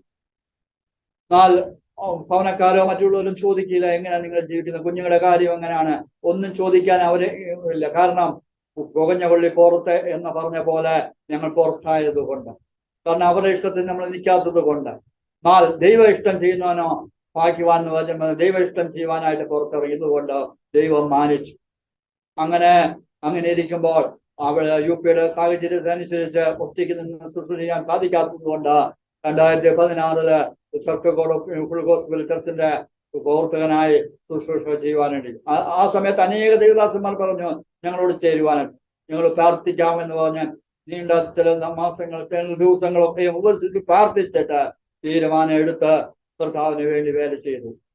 അങ്ങനെ ശുശ്രൂഷ ചെയ്യുമ്പോൾ അകത്തുനിന്നും പുറത്തുനിന്നും ദേവദാസന്മാരിൽ നിന്നും സഭകളിൽ നിന്നൊക്കെയും ഒത്തിരി പ്രതിസന്ധികളും കുത്തുകളും അത് നിരാശകളും പ്രതിസന്ധികളും ഒക്കെയും ജീവിതത്തിൽ കടന്നു വന്നു. എങ്കിലും ദൈവം ശക്തി തന്ന, ദൈവം ബലപ്പെടുത്തി. ആമേൻ, ഹല്ലേലൂയ. അമ്മ ആശ്വസിപ്പിക്കുന്നത് പോലെ ഞാൻ നിങ്ങളെ ആശ്വസിപ്പിക്കുന്ന ശിവപ്രവാചകൻ പറയുന്ന പോലെ സമയം ആശ്വസിപ്പിച്ച് ഞങ്ങളെ വഴി നടത്തിക്കൊണ്ടിരുന്നു. ശുശ്രൂഷ മുഖത്ത് ഗ്രാമങ്ങളിലാണ് ഞങ്ങളുടെ ശുശ്രൂഷകൾ. എട്ടും പൊട്ടും അറിയാത്ത, ഭാഷ അറിയാത്ത, എഴുത്തും വായന അറിയാത്ത ജനത്തിന്റെ ഇടയിലേക്ക്, നല്ല വൃത്തിയില്ലാത്ത ആൾക്കാരുടെ ഇടയിലേക്ക് കർത്താവ് ഞങ്ങളെ അയച്ചുകൊണ്ടിരുന്നു. അനേക ഇടങ്ങളിലേക്ക്, അനേക ഗ്രാമങ്ങളിലേക്ക് കർത്താവ് അയച്ചു. അവിടെ എല്ലാം കർത്താവിന്റെ വചനം ഞങ്ങൾക്കാകുന്നത് പോലെ വിളമ്പുവാൻ ദൈവം ഒരുക്കി തന്നു. അവര് വിളമ്പുന്നത് അവര് തരുന്ന കഴിക്കുകയും അവരോട് കുടിക്കുകയും അവരോട് സ്നേഹിക്കുകയും അവരെ കരുതുകയും ചെയ്ത് മുമ്പോട്ട് ദൈവം കൊണ്ടുകൊണ്ടിരുന്നു. അങ്ങനെ ഇരിക്കുന്ന കൊറോണയ്ക്ക് മുമ്പായിട്ട് വളരെ ജീവിതത്തിൽ ഞങ്ങൾക്ക് അതിൻ്റെ ഇടയിൽ ഒത്തിരി പ്രയാസങ്ങളും മറ്റുള്ള പ്രതിസന്ധികളും ഒക്കെയും കടന്നു വന്നെങ്കിലും ദൈവം അവിടെ നിന്നൊക്കെ ശക്തീകരിച്ച് മുമ്പോട്ട് കൊണ്ടുവന്നിരുന്നു. കിട്ടുന്ന ചെറിയ തുച്ഛമായ സപ്പോർട്ടിലാണെങ്കിലും ദൈവം ഞങ്ങളെ ഒന്നിനും കുറവില്ലാതെ ഞങ്ങളെ നടത്തിക്കൊണ്ടിരുന്നു. കുഞ്ഞുങ്ങൾ രണ്ടുപേരുടെയും വിദ്യാഭ്യാസമൊക്കെ ഇത്രത്തോളം ദൈവം നടത്തി. അങ്ങനെ ഇരിക്കുമ്പോൾ കൊറോണ സമയമാകുമ്പോൾ എങ്ങനെയാവും, എങ്ങോട്ട് പോകാൻ വയ്യാത്ത അവസ്ഥയിൽ വളരെയധികം ഭാരപ്പെട്ടു, നിരാശപ്പെട്ട് ഞങ്ങൾ ഭവനത്തിലായിരുന്നു. എങ്കിലും പ്രാർത്ഥനയും ഒക്കെയുമായിട്ട് ഞങ്ങൾ ഇരിക്കുമ്പോൾ ഞങ്ങൾക്കൊരു വളരെയധികം മുമ്പോട്ട് ചലിക്കാൻ വയ്യാത്തോളം പ്രതിസന്ധികൾ ഞങ്ങളുടെ ജീവിതത്തിൽ കടന്നു വന്നു. എങ്കിലും മുമ്പോട്ട് എങ്ങനെ പോകണമെന്ന് ചിന്തിച്ചുകൊണ്ടിരിക്കുമ്പോൾ തന്നെയാണ് ഞങ്ങളോട് ഒരു ദേവദാസൻ വിളിച്ചു പറഞ്ഞു, നിങ്ങൾക്ക് ഇപ്പോൾ നാട്ടിലേക്ക് പോകുന്നെങ്കിൽ പോവുക, നല്ല സമയമാണ്. ഞങ്ങൾ അത് എങ്ങനെയാണെന്ന് ചോദിച്ചപ്പോൾ നിങ്ങൾക്ക് ഒരു ഫ്ലൈറ്റിന് ടിക്കറ്റ് എടുത്തു തരും, നിങ്ങൾ നാട്ടിൽ പോകും, കൊറോണയൊക്കെ കഴിഞ്ഞിട്ട് വന്നാൽ മതി എന്ന് പറഞ്ഞു. അങ്ങനെ ഞങ്ങൾ പോകാനായിട്ട് തയ്യാറായി. ആദ്യം ഞാൻ ചിന്തിച്ച് എന്തിനു പോകണം, പോയി കഴിഞ്ഞാൽ എവിടോട്ട് പോകും, ഏത് ഭവനത്തിൽ പോയിരിക്കും, കാരണം അവരുടെയൊക്കെ കുത്തുവാക്കുകള്, അവരുടെയൊക്കെ മറ്റുള്ള പ്രയാസങ്ങളൊക്കെ ഞങ്ങൾ കേൾക്കേണ്ടതായിട്ട് വരും. മറ്റൊരു രീതിയിലുള്ള പ്രയാസങ്ങളുണ്ടാകും. എന്നാൽ ദൈവം ഞങ്ങളോട് ശക്തീകരിച്ച് ഞങ്ങൾക്ക് കടന്നു പോകാനായിട്ട് ഒരുങ്ങിക്കൊണ്ടിരിക്കുമ്പോൾ ഇളയ മോന് പോകുന്നതിന്റെ അന്ന് ഞങ്ങൾക്ക് വൈകിട്ട് 6 മണിക്കാണ് ഫ്ലൈറ്റ്, 8 മണിക്ക് ഫ്ലൈറ്റ്. ഒരു ഉച്ചയായപ്പോൾ കൊച്ചുമോന്, ഞങ്ങൾ ഉച്ചയ്ക്ക് ഊണ് കഴിച്ച് കുറച്ചു നേരം ഇത് പ്രാർത്ഥിച്ചിട്ട് പോകണമല്ലോ എന്ന് ചിന്തിച്ചിരിക്കുമ്പോൾ തന്നെ കൊച്ചുമോന് ഞങ്ങൾ 4 പേര് ടേബിളിന് ചുറ്റും ഇരുന്ന് കഴിച്ചുകൊണ്ടിരിക്കുമ്പോൾ കോഴിയെ വെട്ടിയിടുന്നത് പോലെ എന്റെ കൊച്ചുമോൻ താഴോട്ട് വീണു. തുടർന്ന് ശരീരം മൊത്തം കറുത്ത കളറായി, നീല കളറായി, വായുന്നും മൂക്കിന്നൊക്കെയും വെള്ളമെടുക്കുവാനായിട്ട് ഇടയായി. ഞാനും വലിയ മോനും കൂടെ അവനെ ശ്വാസം കൊടുക്കുകയും കാലും ശരീരവും ഒക്കെയും തിരുമുകയും വെള്ളം ഒഴിച്ച് തണുപ്പിച്ച് ശരീരം നേരെയാക്കിക്കൊണ്ടിരുന്നു. പ്രിയപ്പെട്ടവർ അനേക ദേവദാസന്മാരെ വിളിച്ചു സംസാരിച്ചുകൊണ്ടിരുന്നു എന്ത് ചെയ്യണമെന്ന്. ആർക്കും പുറത്തിറങ്ങാൻ വയ്യാത്ത അവസ്ഥ. അങ്ങനെ ജീവിതം വളരെ ഞങ്ങൾ ഓർത്തു, ഞങ്ങൾക്കൊരു മരണമാണ്, ഞങ്ങൾ മരണം കണ്ടു. ആ മരണത്തിന്റെ അവസ്ഥയിലും ദൈവം ഞങ്ങൾക്ക് ശക്തീകരിച്ചു. എങ്ങനെയോ ഞാൻ അവനെ എടുത്ത് 1-ാം നിലയിൽ താഴെ ഇറങ്ങി ഹോസ്പിറ്റലിലേക്ക് കൊണ്ടുപോയി. അവിടെ ചെന്നപ്പോൾ ഡോക്ടർമാർ പറഞ്ഞു അവനെ അഡ്മിറ്റ് ചെയ്യണം, അവന് കൊറോണയാണ്, അങ്ങനെയാണെന്നൊക്കെ പറഞ്ഞു. ഞങ്ങൾക്ക് ഇന്ന് കടന്നു പോകണം, കാരണം ഞങ്ങൾ മാത്രമല്ല, ഞങ്ങളുടെ കൂടെ വേറെ ഒരു ദേവദാസന് കുടുംബം, അവർക്ക് കൊറോണയാണ്. എങ്കിൽ ഞങ്ങൾക്ക് എല്ലാവർക്കും കൂടെ കടന്നു പോകാൻ ടിക്കറ്റ് എടുത്ത് തന്നിരിക്കുന്നു, പൈസ നഷ്ടമാവും. അങ്ങനെ ഞങ്ങൾ അവിടെ നിൽക്കുന്നത് തന്നെ ഞങ്ങളുടെ സീനിയർ ഫാസ്റ്റർ വിളിച്ചു, ഫാസ്റ്ററിന്റെ വൈഫ് ഹോസ്പിറ്റലിൽ ജോലി ചെയ്യുന്നുണ്ട്. സിസ്റ്റർ പറഞ്ഞു എങ്ങനെയും അവനെ പെട്ടെന്ന് എങ്ങനെ ചെയ്തിട്ട് അവനെ എങ്ങനെയും ഏതെങ്കിലും രീതിയിൽ അവിടെ അഡ്മിറ്റ് ചെയ്താൽ നമുക്ക് അവിടുന്ന് പുറത്തിറങ്ങുവാനായിട്ട് സാധിക്കില്ല. അതുപോലുള്ള ഹോസ്പിറ്റലാണ്. പണം ഇടപാട് നല്ല സമ്പത്ത് അവിടെ കൊടുക്കേണ്ടതായിട്ട് വരും. നമുക്ക് അതിനുള്ള ആസ്തിയോ നമുക്കുള്ള കഴിവോ ഇല്ല. സിസ്റ്റർ വേറെ വഴിയിലൂടെ പേഴ്സണൽ റൂമിലേക്ക് കൊണ്ടുപോയിട്ട് ഇതൊക്കെയോ മരുന്ന് ദൈവത്തിന്റെ ആലോചന പ്രകാരം കൊടുക്കുകയും അവന് 2 മണിക്കൂർ കഴിഞ്ഞപ്പോൾ ദൈവം വലിയ വിടുതൽ കൊടുത്തു, വലിയ ആശ്വാസം കൊടുത്തു. ഞാൻ കടന്നുപോയി റിപ്പോർട്ട് ചെയ്യുന്നതിന്റെ 6 മണിക്ക് റിപ്പോർട്ട് ചെയ്യേണ്ടതാണ്. 6 മണിക്കാണ് ഞങ്ങൾക്ക് ഹോസ്പിറ്റലിൽ പുറത്തിറങ്ങുവാനിടയായി. എങ്ങനെയൊക്കെയോ ഭവനത്തിലേക്ക് കടന്നു വന്നു, ഒരുങ്ങി പെട്ടെന്ന് ഞങ്ങൾ എയർപോർട്ടിലേക്ക് കടന്നുപോയി. അവിടുത്തെ കടന്നു വന്നു, ഞങ്ങളെ എല്ലാം അവർ ചെക്ക് ചെയ്തു. എന്നാൽ അവനെ മാത്രം അവൻ കടന്നു ചെല്ലുമ്പോൾ പോയിക്കോളാൻ പറഞ്ഞു. ഡൽഹി വന്നപ്പോഴും ഡൽഹിയിൽ നിന്നും ഇടയായി.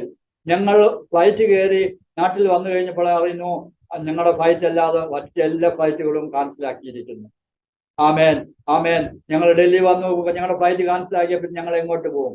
ഞങ്ങൾക്ക് എങ്ങോട്ട് പോകാൻ വയ്യാത്ത അവസ്ഥയിലാകും. എന്നാൽ ദൈവം ഞങ്ങളെ കരുതി എന്ന് ഞങ്ങൾക്ക് പറയാനൊക്കെ ഇടയാകുന്നു. ഹല്ലേലൂയ.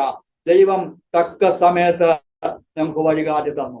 അവിടുന്ന് ഞങ്ങൾ ഇറങ്ങി ഞങ്ങൾ ഭവനത്തിലേക്ക് കടന്നു വരുമ്പോഴൊക്കെ ഞങ്ങൾ വളരെയധികം നിരാശപ്പെട്ടു. വളരെ ഞങ്ങൾ മാനസികമായി തകർന്നു, ശരീരമായി തകർന്ന, വളരെ പീഡനം അനുഭവിച്ച് ഭവനത്തിലേക്ക് കടന്നു വന്ന ഞങ്ങൾ റെസ്റ്റ് ചെയ്ത് ദൈവം ബലപ്പെടുത്തി. ഇപ്പോൾ അവന് സൗഖ്യമുണ്ട്. എങ്കിലും ഹല്ലേലൂയ, ഡോക്ടറെ പരിശോധിച്ച് ഫിക്സ് ആണെന്ന് പറഞ്ഞു. ദൈവം 3 വർഷക്കാലം മരുന്ന് കൊടുത്തു. ഇപ്പോൾ ട്രീറ്റ്മെന്റ് ചെയ്ത് കുറഞ്ഞു. എങ്കിലും 1 വർഷക്കാലം മരുന്ന് കൊടുത്തുകൊണ്ടിരിക്കുന്നു. Amen hallelujah. ഇതിന് മൊത്തത്തിലും ദൈവത്തിന്റെ വലിയ പ്രവൃത്തി ഞങ്ങൾക്ക് കാണുവാനായിട്ട് ഇടയാക്കും. ആമേൻ. എവിടെ നിന്നാണ് എങ്ങനെയാണെന്ന് ഞങ്ങൾക്കറിയില്ല. ദൈവം വഴികളെ തുറന്നു തന്നു. അങ്ങനെ ഞങ്ങൾ അവിടുത്തെ എല്ലാ കഴിഞ്ഞ നാട്ടിലേക്ക് ഇവിടെ കടന്നു വന്നു കഴിഞ്ഞപ്പോൾ വളരെ ഹല്ലേലൂയ കടന്നു പോകേണ്ട ഗ്രാമങ്ങൾ കടന്നു പോകാൻ വയ്യാത്ത വണ്ണം പ്രതിസന്ധികൾ ജീവിതത്തിലേക്ക് കടന്നു വന്നു. സർക്കാരുകൾ ശുശ്രൂഷയ്ക്ക് വേണ്ടി തടസ്സങ്ങൾ ഉണ്ടാക്കിക്കൊണ്ടിരുന്നു. അതുകൊണ്ട് എല്ലാ കടന്നു പോകേണ്ട ഫീൽഡുകളെല്ലാം അടയ്ക്കപ്പെട്ടു, പ്രതിസന്ധികളായി. ആ പോണ ഫീൽഡുകൾ പോലും ഞങ്ങളെ കരുതുന്ന ആൾക്കാർ പോലും ഞങ്ങളെ കാണാതോ മൈൻഡ് ചെയ്യാതെ പോയിക്കൊണ്ടിരുന്നു. ഞങ്ങൾ നിരാശപ്പെട്ട് കരഞ്ഞ രാത്രികൾ, നിരാശപ്പെട്ട രാത്രികൾ, ഭാരപ്പെട്ട ദിവസങ്ങൾ ഞങ്ങളുടെ ജീവിതത്തിൽ കടന്നു വന്നു. എങ്കിലും ഞങ്ങൾ പ്രാർത്ഥിച്ച കർത്താവേ, ഞങ്ങൾ ഏത് ഗ്രാമത്തിൽ പോകണമെന്ന് അങ്ങ് ചിന്തിക്കുന്നോ, അങ്ങ് ആഗ്രഹിക്കുന്നെങ്കിൽ അവിടുന്ന് അവരും ഞങ്ങളെ വിളിക്കണം. ഞങ്ങളെ വിളിക്കാതെ ഞങ്ങൾ ഇവിടുന്ന് ഇറങ്ങുകയില്ല എന്ന് പറഞ്ഞ ദൈവത്തോട് മുട്ടിപ്പാ എന്ന് പ്രാർത്ഥിച്ചുകൊണ്ടിരുന്നു. ഹല്ലേലൂയ. ആ അടയാളങ്ങൾ ചോദിച്ചുകൊണ്ടിരുന്നു. അവർ തന്നെ ഞങ്ങളെ വിളിക്കാൻ ഇടയായി. ഞങ്ങൾ ആ ഗ്രാമത്തിൽ കടന്നു ഞങ്ങൾ പറഞ്ഞു, നിങ്ങൾ പറഞ്ഞിട്ടാണ് ഞങ്ങൾ കടന്നു വരുന്നത്, അതുകൊണ്ട് ഇനി ആരെന്തെല്ലാം പറഞ്ഞാൽ നിങ്ങളെ ഏൽക്കണമെന്ന് പറഞ്ഞു. ഞങ്ങളെ തൊടാതെ ഇനി ആരും നിങ്ങളെ തൊടുകയില്ല എന്ന് പറഞ്ഞു. അങ്ങനെ കർത്താവിന്റെ വേല നടന്നുകൊണ്ടിരിക്കുന്നു. ആത്മാക്കൾ നടന്നുകൊണ്ടിരിക്കുന്നു. അങ്ങനെ ഒരു ഗ്രാമത്തിൽ വേറൊരു ഗ്രാമത്തിൽ അങ്ങനെ അനേക ആത്മാക്കൾ കടന്നു വന്നുകൊണ്ടിരിക്കുമ്പോൾ വലിയ പ്രതിസന്ധികൾ അവിടെയും കടന്നു വന്നു. ആ കടന്നു വന്നപ്പോഴും ഹല്ലേലൂയ അനേകർ അവിടുന്ന് പലരും മാറിപ്പോയി. അവസാനം ദൈവം തിരഞ്ഞെടുത്ത 1-2 പേർ മാത്രം ഉണ്ടായി എന്ന് നമുക്ക് കാണാൻ സാധിച്ചു. ആദ്യകാലങ്ങളിൽ അനേകർ വന്നു, സൗഖ്യം പ്രാപിച്ചു, വിടുതൽ പ്രാപിച്ചു, അവരുടെ ജീവിതത്തിലെ മാറ്റങ്ങൾ ഉണ്ടായി, അവിടെ ഭവനത്തിന്റെ ആവശ്യങ്ങൾ ഉണ്ടായി, എല്ലാം ഉണ്ടായി കഴിഞ്ഞപ്പോൾ അവരൊക്കെയും ഈ പ്രതിസന്ധിയിലൂടെ വന്നപ്പോൾ അവർ ജാതിയുടെയും മറ്റുള്ളത് നോക്കി അവർ മാറിപ്പോയി. എങ്കിലും ഞങ്ങൾ നിരാശപ്പെട്ടു. എന്ത് ചെയ്യണം, എപ്രകാരം ചെയ്യണം എന്ന് ചിന്തിച്ച് പ്രാർത്ഥിച്ചു. പിന്നെയും പ്രാർത്ഥിച്ചു. കർത്താവിനോട് മല പിടിച്ചു, കർത്താവ് എന്ത് ചെയ്യണം? യാക്കോബ് മല പിടിച്ചപ്പോൾ ഞങ്ങൾ പ്രാർത്ഥിച്ചുകൊണ്ടിരുന്നു. അങ്ങനെ ഇരിക്കുമ്പോൾ തന്നെ ആ ഗ്രാമത്തിൽ നിന്ന് എല്ലാവരും തള്ളപ്പെട്ട 1-2 കുടുംബക്കാർ ഞങ്ങളെ വിളിച്ചു, നിങ്ങൾ ഞങ്ങളുടെ ഭവനത്തിലേക്ക് വരും. ഞങ്ങൾ ഒരു കാര്യം ചെയ്തു, നിങ്ങൾ ഞങ്ങളുടെ ഭവനത്തിലേക്ക് പോവുക, ഞങ്ങൾ അഡ്രസ് തരാം, വഴി പറഞ്ഞു തരാം, നിങ്ങൾ വാന്നു പറഞ്ഞു. അവർ ഞങ്ങളുടെ ഭവനത്തിലേക്ക് കടന്നു വരികയും സംസാരിക്കുകയും ചെയ്തിട്ട് ഞങ്ങൾ ഇന്ന സമയത്തോടെ വരും, നിങ്ങൾ അവിടെ കാണണമെന്ന് പറഞ്ഞു. ഞങ്ങൾ ആ ഭവനത്തിൽ കടന്നു കയറുകയും അവരുമായിട്ട് സംസാരിച്ച് ഞങ്ങൾ മുമ്പോട്ട് പോയിക്കൊണ്ടിരിക്കുന്നു. ഇപ്പോൾ ആ ചെറിയ കൂട്ടായ്മ അവിടെ നടക്കുന്നു. ഇപ്പോൾ ഞായറാഴ്ചയും ചൊവ്വാഴ്ചയുമായിട്ട് 2 ഏരിയയില് കർത്താവിന്റെ ശുശ്രൂഷകൾ ഞങ്ങൾ ചെയ്തുകൊണ്ടിരിക്കുന്നു. Amen hallelujah. വളരെ ഭാരമുണ്ട്, പ്രയാസമുണ്ട്, ഏത് സമയം പിടിക്കപ്പെടാം. എന്നാൽ ഇപ്പോഴത്തെ ഭരണാധികാരി അനുസരിച്ച്, ഭരണത്തിന്റെ നിയമത്തിന് അനുസരിച്ച് പോലീസുകാർ പിടിക്കണമെന്നില്ല. മറ്റുള്ളവർക്ക് വെറുതെ പരാതി പറഞ്ഞാൽ മതി, ആ വീട്ടുകാരോട് എന്തെങ്കിലും വിഷയം ഉണ്ടെങ്കിൽ ഒന്ന് വിളിച്ചു പറഞ്ഞാൽ മതി. ഓരോ ആൾക്കാർ വരും, നമ്മളെ അല്ലെങ്കിൽ ഏത് രീതിയിൽ ആക്രമിക്കാം, ഏത് രീതിയിൽ തകർത്ത് കളയാം, അടയ്ക്കപ്പെടാം. ജാമ്യം പോലും നിഷേധിക്കുന്ന അവസ്ഥകള്. താഴത്തെ കോർട്ടിൽ നിന്ന് പോലും നമുക്ക് ജാമ്യം കിട്ടുകയില്ല. ചിലപ്പോൾ ഹൈക്കോടതിയിൽ കടന്നു പോയാൽ പോലും ജാമ്യം കിട്ടണമെന്ന് പോലും ബുദ്ധിമുട്ടുകളാണ്. അങ്ങനത്തെ ഒരു വലിയ അവസ്ഥയിലാണ് UP കടന്നുപോയിക്കൊണ്ടിരിക്കുന്നത്. വളരെ അനേക ദൈവദാസന്മാർ പീഡനം അനുഭവിച്ച് ഭവനങ്ങളിലും ഹോസ്പിറ്റലുമായി അഭയം പ്രാപിച്ചിരിക്കുന്നു. അനേകർ ജയിലുകളിൽ കഴിയുന്നു. എന്നാൽ ദൈവത്തിന് വേല ഇപ്പോഴും UP ചെയ്തുകൊണ്ടിരിക്കുന്നു. ആമേൻ, ഹല്ലേലൂയ. അനേക ശക്തമായ കർത്താവിന്റെ വേല അനേക സ്ഥലത്ത് ചെയ്തുകൊണ്ടിരിക്കുന്നു. നിങ്ങളുടെ ഓരോരുത്തരുടെയും പ്രാർത്ഥന UP മേൽ ഉണ്ടാകട്ടെ എന്ന് ഞാൻ പിന്നെയും പ്രാർത്ഥന സഹായം ചോദിക്കുകയാണ്. ഇനി അനേക കർത്താവിനെ അറിയേണ്ട ഗ്രാമങ്ങളുണ്ട്. ഞങ്ങൾ പോകുന്ന ഗ്രാമത്തിലെ അനേക ഗ്രാമങ്ങൾ ഇനിയും കർത്താവിനെ അറിയാത്തവരുണ്ട്. എന്നാൽ ഞങ്ങളിപ്പോൾ നമ്മുടെ ആരാധനയ്ക്ക് കടന്ന് അല്ലെ പ്രാർത്ഥനയ്ക്ക് കടന്നു വരുന്ന മക്കളുടെ അടുക്കലേക്കാണ് പോകുന്നത്. ഈ വരുന്നവരാരും നല്ല വിദ്യാഭ്യാസമോ മറ്റുള്ള ഒന്നും അറിയത്തില്ല, വെറും കൃഷിക്കാരാണ്. അവർക്ക് വായിക്കാൻ അറിയില്ല, പ്രാർത്ഥിക്കാൻ അറിയത്തില്ല, സംസാരിക്കാൻ വേണ്ട പോലെ അറിയത്തില്ല. എന്നാൽ അവർക്ക് വേണ്ടതുപോലെ ഞങ്ങൾ പോയി സംസാരിച്ച് പ്രാർത്ഥിക്കും. അവർ മുഖാന്തരം ചിലരെ കൂട്ടിക്കൊണ്ടുവരികയാണ്. അവരോട് ദൈവത്തിന്റെ വചനം സംസാരിക്കുന്നു. വിശ്വസിച്ചാൽ അവർ ദൈവത്തിന്റെ മഹത്വം കണ്ടുകൊണ്ടിരിക്കുന്നു. അപ്പൊ അവിടെയും ദൈവത്തിന്റെ വലിയ പ്രവൃത്തി കണ്ടുകൊണ്ടിരിക്കുകയാണ്. ഞങ്ങളെ ഓർത്ത് പ്രാർത്ഥിക്കണമേ. ഞങ്ങൾ 4 പേരെ ഓർത്ത് നിങ്ങൾ പ്രാർത്ഥിക്കണമേ. കുഞ്ഞുങ്ങളെയും ദൈവം ബലപ്പെടുത്തിക്കൊണ്ടിരിക്കുന്നു. മൂത്ത മോനെയും ദൈവം സത്യകരമായി ഉപയോഗിച്ചുകൊണ്ടിരിക്കുന്നു. കർത്താവിന് വേണ്ടി പാടുവാൻ ദൈവം അവനെയും ഒരുക്കുന്നു. പല യൂട്യൂബിലൂടെയും പല മറ്റേ മീറ്റിലും ഒക്കെയും കർത്താവിനെ കൊണ്ട് എടുത്ത് ഉപയോഗിക്കുന്നു, പാടുന്നു. ഹിന്ദിയിലും മലയാളത്തിലും ഇംഗ്ലീഷിലും ഒക്കെയും കർത്താവ് പാടുവാനായിട്ട് അവനെ എടുത്ത് ഉപയോഗിക്കുന്നു. അതുവരെ ജോയൽ പോൾ BSW മൂന്നാം സെമസ്റ്റർ പഠിച്ചുകൊണ്ടിരിക്കുന്നു. കൊച്ചുമോന് 7ാം ക്ലാസ്സിൽ പഠിക്കുന്നു. ഇപ്പോൾ കൊച്ചുമോന്റെ പേര് ജോബ് എന്നാണ്. ജോബിനെ പോലെ ഇപ്പോൾ അവന് ചെറിയ ചിക്കൻ കുഞ്ഞിയുടെ ഒരു ചെറിയ ബുദ്ധിമുട്ടാണ്. അതുകൊണ്ട് അവനും ഭാരപ്പെടുന്നു. അവന് വേണ്ടിയും പ്രാർത്ഥിക്കാം. പ്രിയപ്പെട്ടവൾ കഴിഞ്ഞ ഒരു 3 മാസം മുമ്പ് ഒരു ഓപ്പറേഷൻ വിധേയായി ഭവനത്തിൽ വിശ്രമിക്കുന്നു. ഞങ്ങൾക്ക് വേണ്ടി പ്രാർത്ഥിക്കാം. പിന്നെ ഒരു പ്രാർത്ഥന വിഷയമുണ്ട്. തുടർന്ന് ഈ ഡിസംബർ ജനുവരി ഒക്കെ തണുപ്പായി കഴിയുമ്പോൾ എനിക്ക് ശ്വാസം മുട്ടലിന്റെ ബുദ്ധിമുട്ട് പാടുണ്ടാകുന്നു. തണുപ്പ് വരുമ്പോൾ തണുപ്പ് വന്ന് നല്ല തണുപ്പ് ഹൈ ആയി കഴിഞ്ഞാൽ കുഴപ്പമില്ല. അതുപോലെ ചൂട് തണുപ്പ് കുറഞ്ഞ് ചൂടിലേക്ക് വരുന്ന സമയത്തും ശ്വാസം മുട്ടൽ വളരെ അധികം ഭാരപ്പെടും. പലപ്പോഴും ഹോസ്പിറ്റലിൽ പോകേണ്ട അവസ്ഥ വന്നിട്ടുണ്ട്. പലപ്പോഴും ഞാൻ എൻ്റെ ഫോണിൽ എനിക്ക് കരുതിക്കൊണ്ടാണ് യാത്ര ചെയ്തുകൊണ്ടിരിക്കുന്നത്. അതിനും ദൈവം ബലപ്പെടുത്തുന്നതായി സജ്ജീകരിക്കുന്നതായി നിങ്ങളുടെ ഓരോരുത്തരെയും പ്രാർത്ഥന ചോദിക്കുന്നു. അതുപോലെ തന്നെ ഞങ്ങളുടെ മാതാപിതാക്കൾ, സഹോദരങ്ങൾ മാനസാന്തരപ്പെട്ട കർത്താവിലേക്ക് കടന്നു വരണനായി പ്രാർത്ഥിക്കണം. പിന്നെ ഞാൻ നാട്ടിലൊരു ഭവനം പണം തറകെട്ടി ഞങ്ങൾ ഇട്ടിട്ടുണ്ട്. അതിന്റെ പൂർത്തീകരണം നടത്തണനായി നിങ്ങളുടെ ഓരോരുത്തരുടെയും പ്രാർത്ഥന ചോദിക്കുന്നു. ഞങ്ങളുടെ ഭവനത്തിൽ നിന്നൊക്കെയും കടന്നേലും അവർക്കൊക്കെയും നിരാശയും ഭാരം പ്രയാസം വരാതിരിക്കുവാൻ ഞങ്ങൾക്ക് ഒരു ഭവനത്തിന് ആവശ്യമായിരിക്കുന്നു. അതുപോലെ UPയിലെ ദൈവഹിതം എന്താണ് നടത്തുന്നത്, മുമ്പോട്ട് എങ്ങനെ ചെയ്യണം, എപ്രകാരം ചെയ്യണമെന്നുള്ള ദൈവഹിതം പോലെ നടത്തേണ്ടതിനായി നിങ്ങളുടെ ഓരോരുത്തരെയും പ്രാർത്ഥന ചോദിക്കുന്നു. ദൈവനാമം മഹത്വപ്പെടുത്തുമാറാകട്ടെ. സമയത്തിലും ദാസിക്കും ടീമിനും ഈ വചനദീപ്തിക്കും ദൈവം ഇനിയും അനുഗ്രഹിക്കട്ടെ. ദൈവം ഇനി അനുഗ്രഹിക്കട്ടെ എന്ന് പ്രാർത്ഥിക്കുന്നു. ദൈവനാമം മാത്രം മഹത്വപ്പെടുത്തുമാറാകട്ടെ. താങ്ക് യു പാസ്റ്ററെ. അനുഗ്രഹീതമായ സാക്ഷ്യത്തിനായിട്ട് ഞാൻ കർത്താവിന് സ്തോത്രം ചെയ്യുകയാണ്. ഈ നല്ല സമയം ഞാൻ ചിന്തിക്കുകയായിരുന്നു. ഞാനും ഒരു ജ്ഞാനായ യാക്കോബായ കുടുംബത്തിൽ നിന്നും ഒറ്റയ്ക്ക് കർത്താവിന്റെ വേലയ്ക്കായി വിളിച്ച് വേർതിരിക്കപ്പെട്ടതാണ്. എൻ്റെ ഹസ്ബൻഡും അതുപോലെ തന്നെ. ഞങ്ങൾക്ക് നന്നായിട്ട് മനസ്സിലാകും ഇതിന്റെ ബുദ്ധിമുട്ട് എന്താണ് എന്ന്, ഒറ്റപ്പെടലുകള് ഭാരങ്ങൾ എന്താണ് എന്നുള്ളത് നന്നായിട്ട് മനസ്സിലാകും. നമ്മളും ഇതേ അനുഭവങ്ങളിലൂടെ കടന്നു പോയവരാണ്. എങ്കിലും ദൈവത്തിന്റെ സാന്നിധ്യവും കൃപയും കൂടെ ഇരുന്നു. ഞാൻ പറയട്ടെ, നമ്മൾ അനാഥരല്ല, നമ്മൾ ഒറ്റപ്പെട്ടവരല്ല. നമ്മുടെ കൂടെ ജീവനുള്ള ദൈവം ഉണ്ട്. അവൻ ഇന്നുവന്നേക്കും നമ്മുടെ ദൈവമാ. അവൻ നമ്മെ ജീവപര്യന്തം വഴി നടത്തുവാൻ വിശ്വസ്തനാണ്. ഹല്ലേലൂയ. ഇന്ന് പകൽവേള വളരെ സന്തോഷത്തോടെ ദൈവസന്നിധിയിൽ തന്നെ ഏൽപ്പിച്ച ദൗത്യം ഞാൻ ചിന്തിക്കുകയായിരുന്നു. കർത്താവിന്റെ ദാസൻ പറഞ്ഞ ആ വാചകം, ഒരു പൊട്ടനെ പോലെ ഞാൻ കർത്താവിന്റെ വേലയ്ക്കായിട്ട് എന്നെ സമർപ്പിച്ചു. അതെ, ജ്ഞാനികളെ ലജ്ജിപ്പിക്കുവാൻ ദൈവം ലോകത്തിൽ പോഷത്വമായി തിരഞ്ഞെടുത്തുവെങ്കിൽ ഇന്ന് ഈ സമയക്കാലം ഈ സാക്ഷ്യം അനേകർക്ക് ഒരു ആശ്വാസവും തണലുമാകട്ടെ. പകച്ചു നിൽക്കുന്നവരുണ്ട് പലരും. എന്ത് ചെയ്യണം, ഞങ്ങൾ ഇറങ്ങിയാൽ എന്താകും എന്ന് ചോദ്യചിഹ്നമായിട്ട് നിൽക്കുന്നവരെ ഇന്ന് പകൽക്കാലത്തെങ്കിൽ നിങ്ങളോട് ഞാൻ ആത്മാർത്ഥമായി പറയട്ടെ, ഇങ്ങനെയുള്ള സാക്ഷ്യമാണ് ജീവിതത്തെ വിളിച്ച് ആമേൻ നമ്മളെ ഉറപ്പിക്കുന്നത്. അനേകര് കർത്താവിലേക്ക് അടുത്തു വരുവാൻ കാരണമാക്കട്ടെ. എന്ത് ചെയ്യണമെന്ന് ചിന്തിക്കുന്ന സ്ഥാനത്ത് ദൈവിക ശബ്ദം കേൾപ്പിച്ച് കർത്താവിന്റെ വേലയ്ക്കായിട്ട് അങ്ങിങ്ങായി കർത്താവ് ഉപയോഗിച്ചു. കർത്താവിന് സ്തോത്രം ചെയ്യുന്നു. കർത്താവിന്റെ ദാസനെ കുടുംബത്തെ ഓർത്ത് ആമേൻ ഞാൻ ദൈവത്തിന് നന്ദിയോടെ സ്തോത്രം ചെയ്യുകയാണ്. തുടർന്നും യുപിയുടെ പ്രദേശത്ത് വളരെ പ്രതികൂലങ്ങളുണ്ട്, ദൈവമക്കൾക്ക് അറിയാമല്ലോ. അതുകൊണ്ട് അവരെ ഓർത്ത് പ്രാർത്ഥിക്കണം. ഒരു അനേക പ്രാർത്ഥനാ വിഷയങ്ങൾ പറഞ്ഞിട്ടുണ്ട്. ഈ വചനദീപ്തിയുടെ സാക്ഷ്യ കൂടാരത്തിലേക്ക് കടന്നു വന്ന് ഈ സാക്ഷ്യം കേൾക്കുന്ന പ്രിയപ്പെട്ടവരെ ഞാൻ നിങ്ങളോട് വിനീതമായിട്ട് അവർക്ക് വേണ്ടിയും പ്രാർത്ഥിക്കണമെന്ന് അപേക്ഷിക്കുകയാണ്. കാരണം നമ്മുടെയൊക്കെയും പ്രാർത്ഥനയാണ് ദൈവദാസന്മാർ, കുടുംബങ്ങൾ കർത്താവിന്റെ വേലയിലായിരിക്കുന്നത്.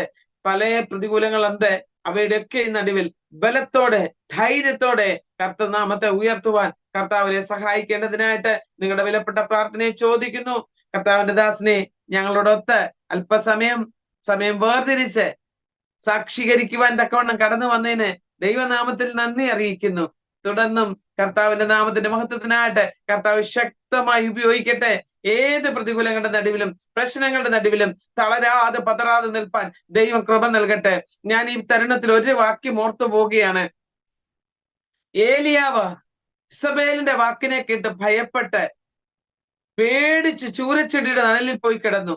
എന്നാൽ അവൻ അവിടെ കിടന്നപ്പോൾ മരണം മാത്രമാണ് താൻ മുൻപിൽ ആഗ്രഹിച്ചത്.